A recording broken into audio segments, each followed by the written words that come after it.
Hello, and welcome to this episode. This episode's pretty special to me. It is the very first episode that I recorded. It was recorded the day I decided to create the podcast. And I wasn't really sure what the podcast was going to be. I was up at a family cottage and it was snowing out, and I actually opened this episode with just kind of setting this scene. Um, yeah, it was pretty cool to go back and listen to it to grab some quotes, because I can see how much I've already learned. So this was a couple months ago, I guess, when it's March now, and this was recorded in January, and I think I've recorded 7 interviews since then, plus the intro, plus the trailer, and I can just see the growth that's already happened.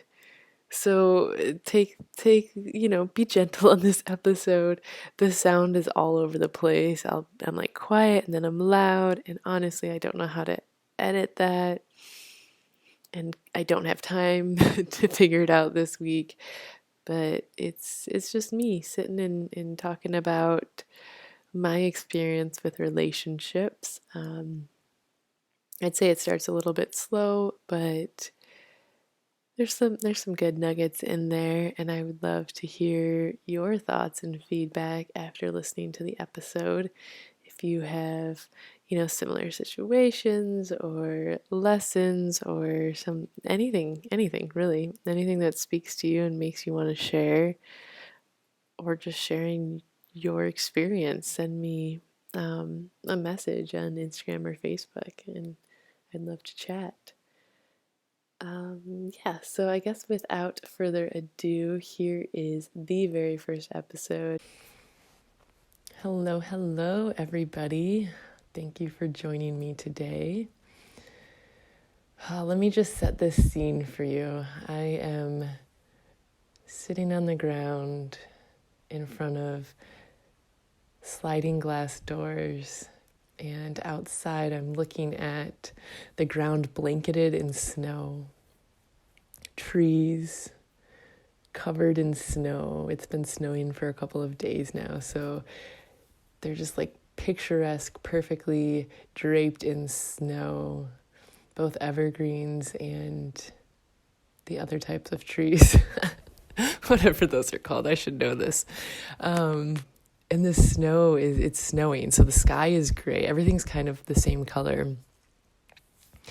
And the snow is just gently, softly falling to the earth. It's very, very peaceful. And to top it all off, there's one deer laying underneath one of the trees, the pine trees, just chilling. So that's where I'm at right now. I hope you're well wherever you are in the world. So, I want to start a podcast, and it's what it's coming through as. It's going to be a podcast. It's going to be recorded sessions with other humans, just sharing our experience, this human experience. So today I'm going to share a little bit about myself, and what's coming through for me to share in this moment is relationships, my work that I've done around relationships. And this is all types of relationships, so friendships, family relationships, business partnerships, romantic relationships. They all have the same kind of dynamics. However, in those romantic partnerships, romantic relationships, that's when everything is magnified. If you've been in a romantic relationship, you know it brings all the stuff to the surface, stirs it all up, brings it to your face to the point that you can't ignore it. And then that's your choice in that moment of, do I want to face this? Do I want to move through this? Do I want to acknowledge it? Or do I want to push it away? Blame somebody else.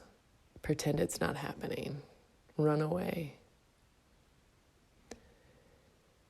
And for a long time, I didn't have the awareness of triggers when those triggers come up. So you only know what you know. And growing up, we didn't really talk about emotions. It was the type of household that you swept it all under the rug, and like my sister and brother, we'd get into it or something. I'd get into it with one of them, and we never talked about it. We would just take our space for like 20 minutes, and then we'd come back together, and it would be like nothing ever happened. But we never discussed anything. And so that was what was normal to me. That was how you function, right? Didn't talk about things like good or bad. I don't like those words, good or bad, but happy, sad, like the whole spectrum of emotions, right? Because they're all valid, and they're all good because they're all giving you information. But we didn't really chat about those things. We didn't explore those.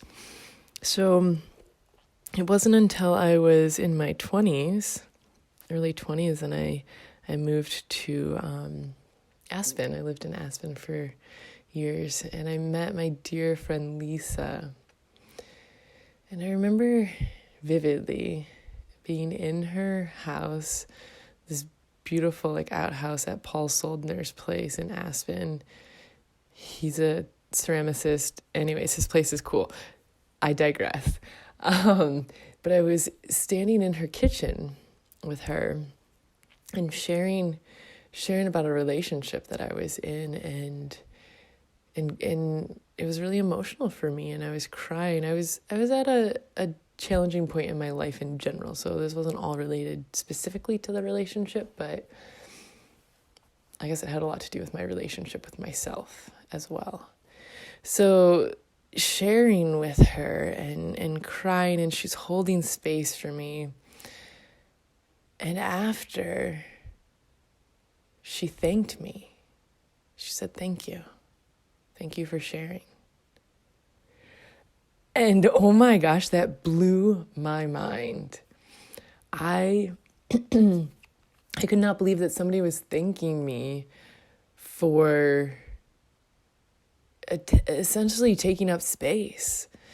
I had this like programming in my head of I'm a burden if I take up too much space. Like, let me just kind of sink into the background. And here I was being thanked for taking up space, for being vulnerable, for sharing my experience.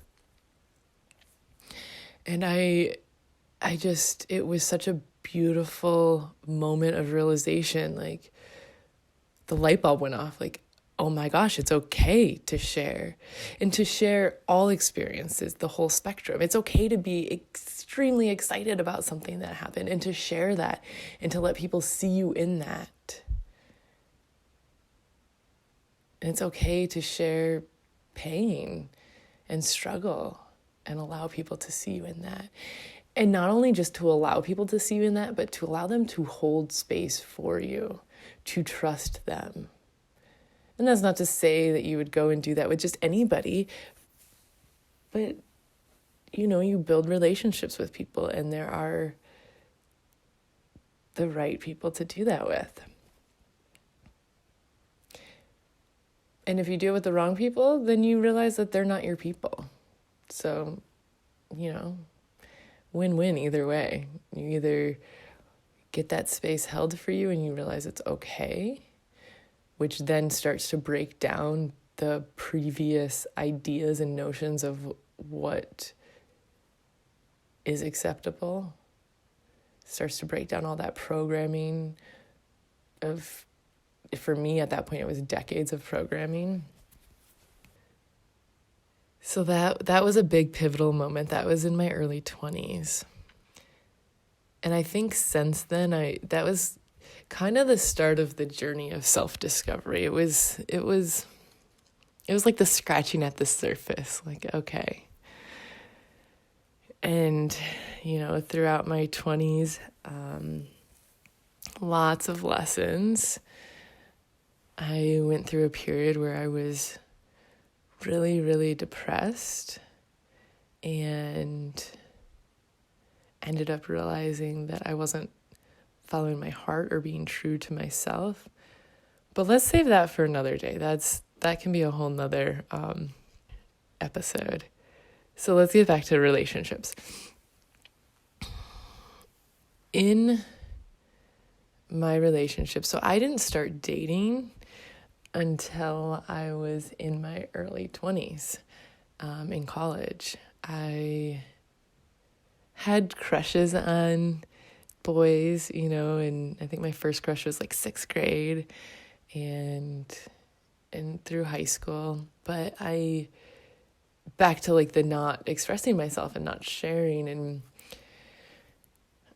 I didn't let it be known. And I didn't know how to, I think, either, besides just straight up saying it. And that was terrifying to me.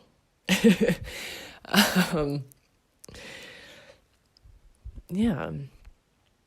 And I've since then found out that people I had feelings for also had feelings for me, but I almost was like cold to the people that I had feelings for because I didn't want anybody to know, because if they didn't like me, then, oh gosh, I was rejected. So that's rejection and abandonment, big things for me. We'll get into those at some point. Didn't know this at that point, obviously.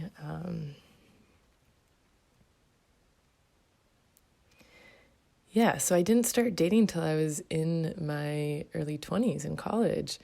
And I think that because I didn't start dating till much later than the average person, that was like a decade and a half ago. So I'm in my mid-30s now and like really have a good grasp of what I want in a partnership, how to show up in a partnership. And had I started dating when I was 12, my mid-20s, I would have had that figured out. So I've had a few relationships, and the first one cheated on me. My first love cheated on me, my college boyfriend, and that crushed me. Oh my gosh, crushed me. But it also reaffirmed a belief that I have since uncovered, that men don't stick around. Men don't stick around.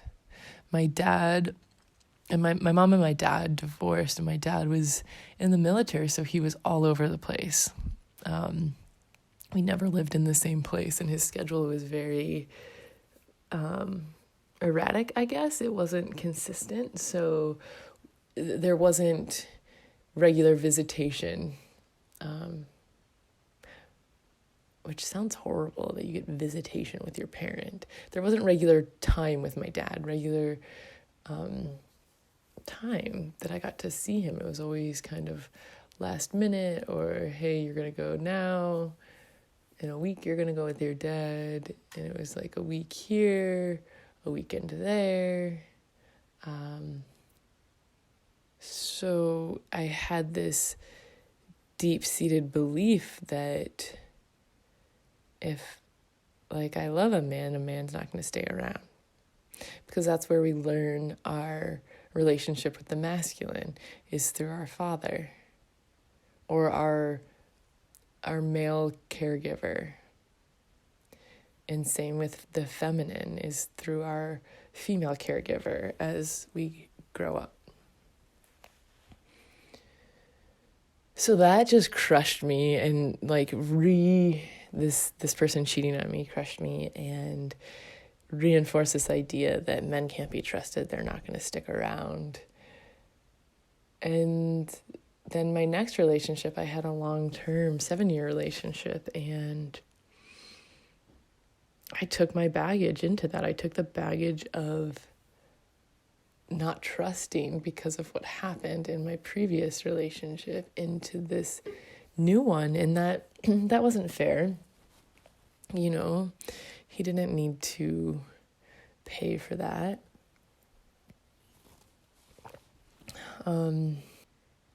Yeah. So that relationship ended up becoming pretty stagnant. I got into that. I don't know if I want to go through all my relationships or just kind of an overview of. So what I've learned over the past decade or so since I started dating is that there's a lot of work to be done, and there's a lot of magic in relationships and romantic partnerships. Recently, I had a partner that I felt completely safe with, and I allowed myself to be seen. And in that, I realized how magical that is, how it deepens a bond between two humans when you allow yourself to show up, to be vulnerable, to be seen in those moments that you're not sure, that you could potentially be rejected. And every single time, until the end of the relationship, every single time we had these conversations, it deepened our bond. And I felt so much safer and so much more connected, which then made it easier the next time to have that conversation.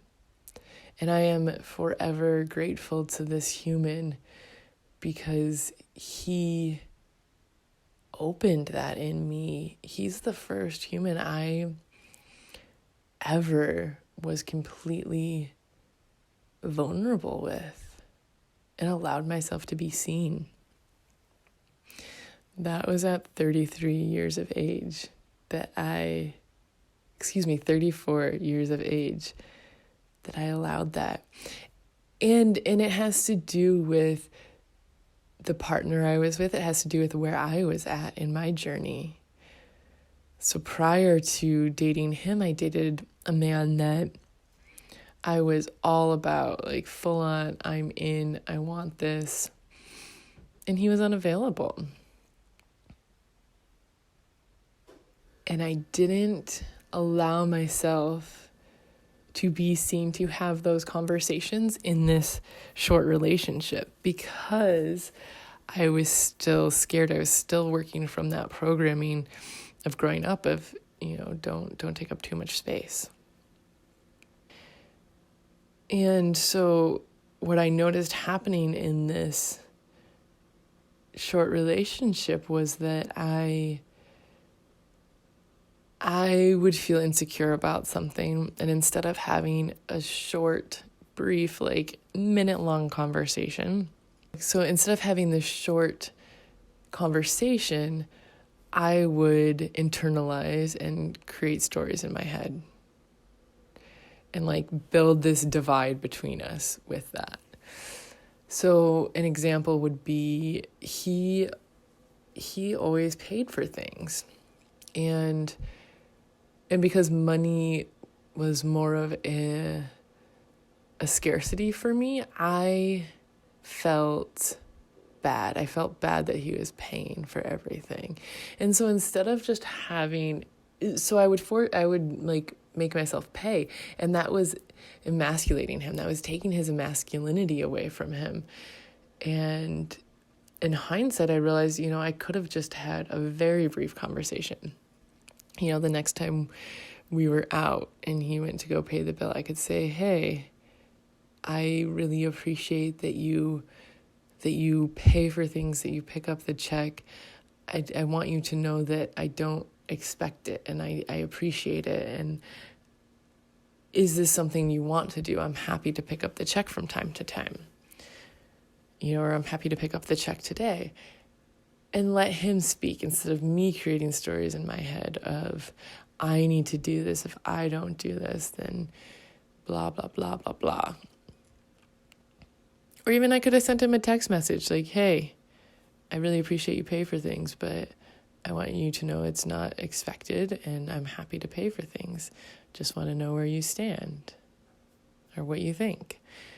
So easy. Oh my gosh, so easy. But I would go into this place in my head of like, oh my gosh, but what if he rejects me and what if he doesn't respond? And it's almost funny to me now to think that that is how I used to operate.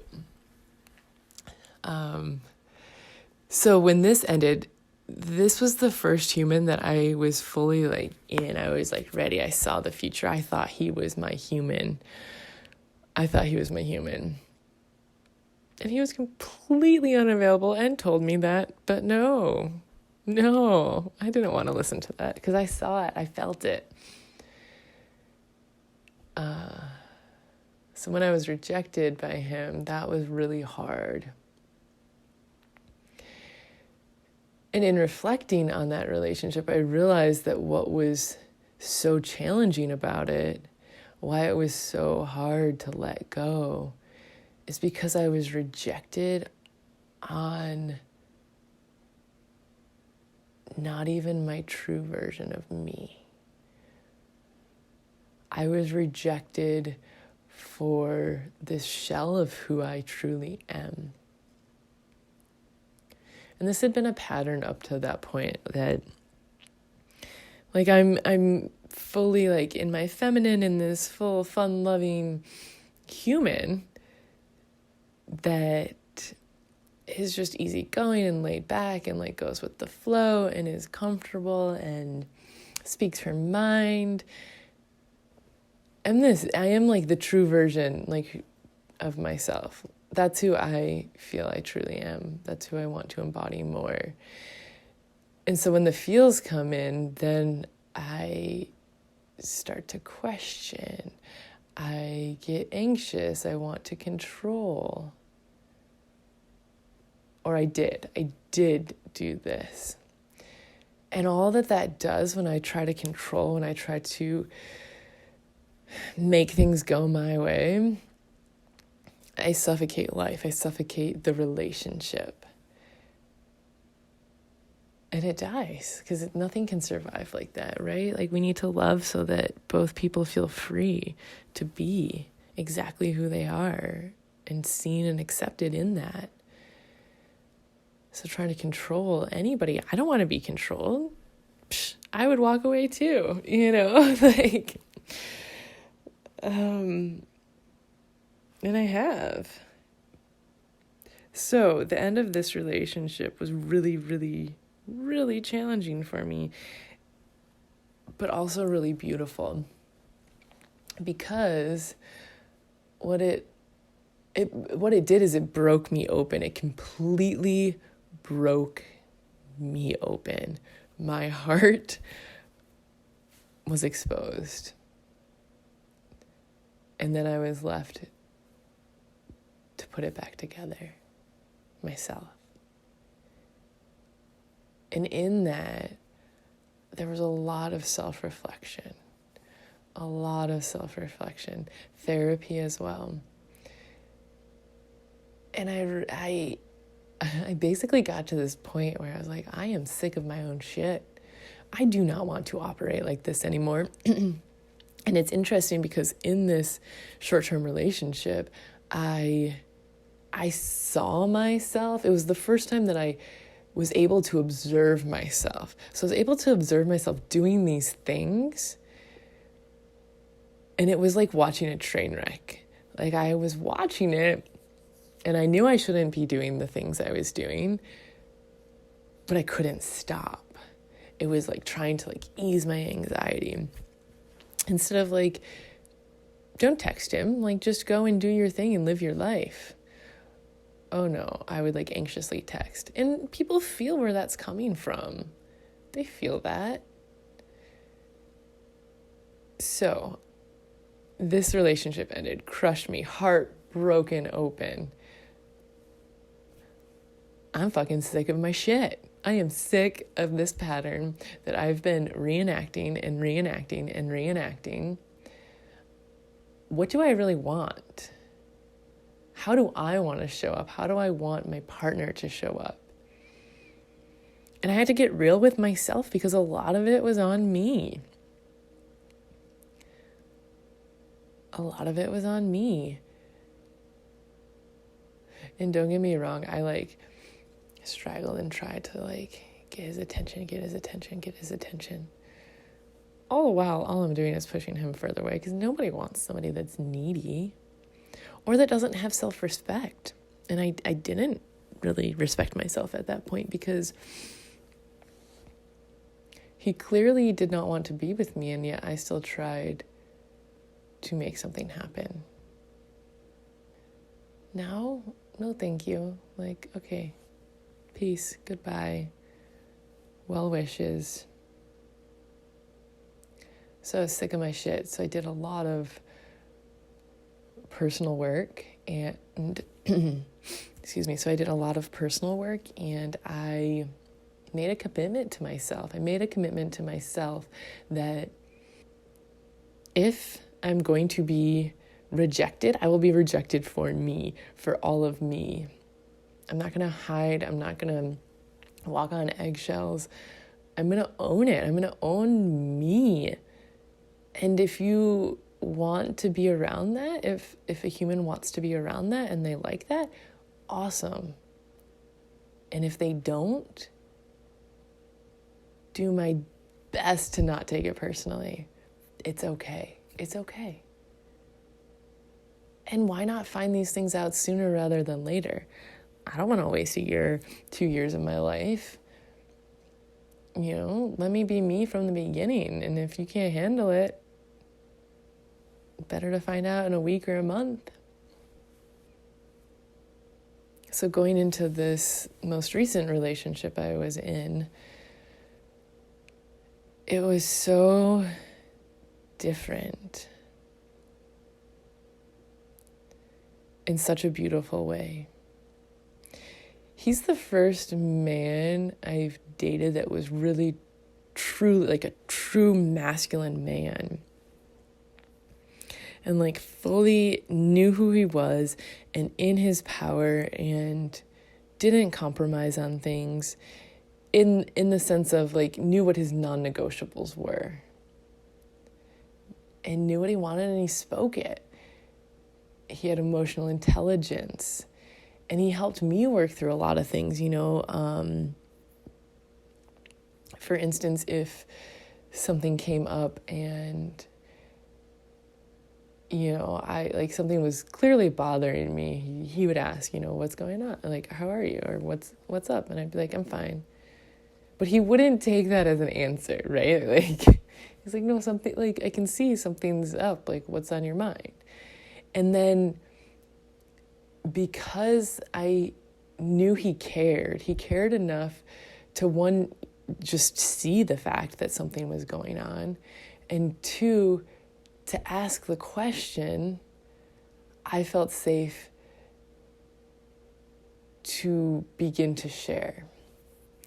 And this is across a whole array of things. It was about work, about friendships, about relationships, about our relationship, all sorts of things, life, just feelings, everything. He created the space for me to feel safe to share. And then when I'd share a little, he would hold space and he'd ask questions and he truly cared. So then I felt safe to share more. And it was this beautiful cycle. I remember one time I was staying at his house and he was working. This is COVID time, so he's working from home, so he's in the office. And I went in. I woke up that morning. I just felt sad. And I didn't really know why. And so I went into his office, which I normally did. I'd go in the morning, I'd give him a hug. And we were hugging, and he's like, what's up? And I was like, I just feel sad. I feel sad this morning. And what did he do? the most beautiful thing. He said, let's go into the bedroom. And we went in the bedroom and we laid down looking at each other. He said, tell me about it. Tell me what's going on. And I shared whatever was on my heart, whatever came up, because I didn't even know exactly what it was. But in just starting to open and share whatever was on my mind, again, because I felt safe and seen, I was able to work through some stuff and like it flowed through and I released it. And I ended up bawling, I remember, and he just held me. It was beautiful. And that, like, I won't settle for less than that in a relationship now. And I, too, want to reciprocate that with my partner. So this man was amazing, and so much growth happened in this container for both of us. I still feel a little cheesy saying this, and I shouldn't, because I shouldn't feel that way. But we made each other better people. 100%, without a doubt, we made each other better people. Not because we tried to force or change them, but because we accepted and loved each other for exactly who we are, who we were. The pretty, the ugly, the scars. And we asked the hard questions. We didn't just let each other skate by. We challenged each other in a beautiful way. So I've come to realize in my journey, which is not close to being over, I'm sure I will continue to learn so much about partnerships, specifically romantic. But I've come to realize what a beautiful container it is for growth and healing. So much healing happened inside that container. Speaking boundaries, allowing myself to be seen, speaking my needs and wants, like even sexually. You know, there's been times in the past where I'd be sexual with a human and something maybe wouldn't really feel all that good. But like I would just, like, oh, well, they know what they're doing. Like, I'll just let this happen. No, not at all. Like, speak what feels good. Talk about what feels good. Talk about what you like, what you don't like. If it doesn't feel good, say no. How is the other person supposed to know? I had this like expectation, and this isn't all aspects of relationships. I had this expectation that the other person was supposed to just understand my wants and needs. What? Somebody else, some human, is supposed to just understand your wants and needs. No, that's like, no. Do you even understand your wants and needs? And then can you express them? Sure, in a long-term relationship, like, those things will become more intuitive and natural, but you can't expect somebody else to know what they don't know. So learning to speak my needs. And, since that relationship ended, I've been dating some, and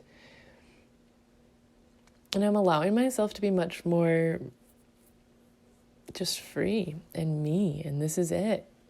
This is me, Love it or hate it, and that's okay.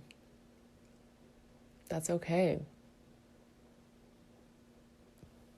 Yeah, I'm just allowing myself now to be present in the moment and not get in my head and think too far into the future. I had a therapist once, and one thing she said to me that I will never forget about dating is he worth a cup of coffee?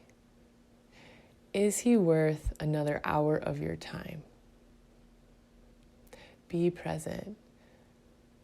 I had this tendency to jump forward, like, oh gosh, he said this one thing wrong, or he did this one thing, and like, could I be with somebody like that for my whole life? And these are like minor things. No, like, come back to the present moment. Is this person worth another hour of my time? Because time is our most precious commodity. Time is the one thing you cannot get more of. The one thing. So to give your time to somebody, that's a huge gift. We gotta choose wisely who we want to spend that time with. Well, I'm not really sure how this went. It feels like it's all over the place. Maybe I can edit it. But it felt good to just talk and share about life, about relationships. Maybe you can relate to some of these stories. Maybe you can't. Maybe you got something out of this, which would fill my heart. Hopefully, at least you got entertainment. Thank you for listening. Until next time. As you can tell, as I told you already, this was the very first episode. So it ended abruptly. I just wanted to come back on and say thank you for listening. Thank you for taking the time. Thank you for your support. Thank you for your love. It really does mean a lot to me. And, you know, I still feel a little bit awkward at the ends adding in asking you guys to share and like, but it's important to me because it's something that will help the podcast grow. And I know it means a lot to me. I know it means a lot to a lot of you. It's been so nice to share some of your stories and just hear the connections that you've made and hearing my friends and family reach out and talk about the different guests and how, you know, like my mom thinks it's really cool that Frankie pivoted so easily during COVID, how they were so proactive. That's the episode 3 if anybody's interested. But yeah, it's been really cool, and then hearing from Katie that people have been reaching out to her and sharing their stories with her, which was a huge intention that she had behind sharing her story. So yeah, I love the support. I love the connection. I'm really intent on making a community, building a community with everybody that wants to be a part of it. It's going to be inclusive, and thank you to you guys who are here in the beginning. How exciting is this? We get to grow together and explore together and see where Wise Human takes us. So yes, please share and like and review. It helps to spread it further and wider. I appreciate it. Every little bit makes a difference. Also, if you'd like to support financially, that's another way you can support. There is a link on the Anchor website that you can support either $2, $5, or $10 a month, a monthly contribution, which, you know, it's a pretty small amount of money. It's about the cost of one fancy cup of coffee. So that would help to just get better equipment, get an actual microphone, and grow. Yeah.